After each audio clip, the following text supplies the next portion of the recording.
این لحظه ها از استقبال گرفتن غالبان تاجیکستانی بازگشت آنها در آزمون بین المللی تنگل آنلاین از فن زبان انگلیسی بین 50 دولت جهان در دولت انگلیا برگزار شده بود از فرودگاه بین المللی شهر دوشنبه می باشد. بین 30 نفر اشتراکچیان آزمون از تاجیکستان آمینه خدایقلووا از ناحیه واسه هم هست. آمینه با اشتراک در این آزمون در انگلیا سزاوار جای اول گشته به وطن با مدال طلا برگشت.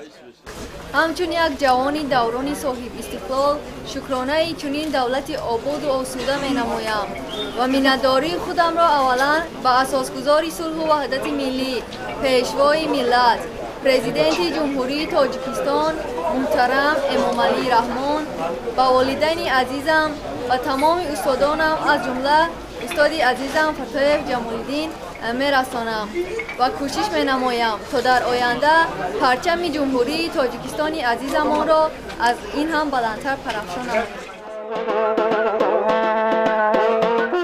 غالبیت آمینه در آزمون بین المللی سطح جهانی آموزش بزودی در ناحیه و ولایت پهن گردید.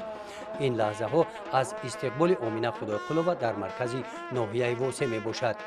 آمینه خدایقلووا خواننده صف هشتم لیسه دولتی رقم 1 ناحیه واسه است.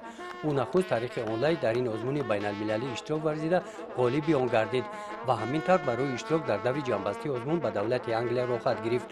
برای سفر به انگلیا مقامات اجرایی حاکمیت دولتی ناحیه واسه با آمینه مبلغ 20,000 سومانی کمک رسانید.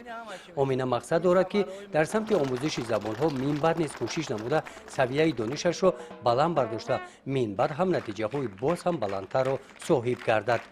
گزارش خواجه نظریف خدای نظر ظهروف از ناحیه واسه برای برنامه اطلاعاتی نوید.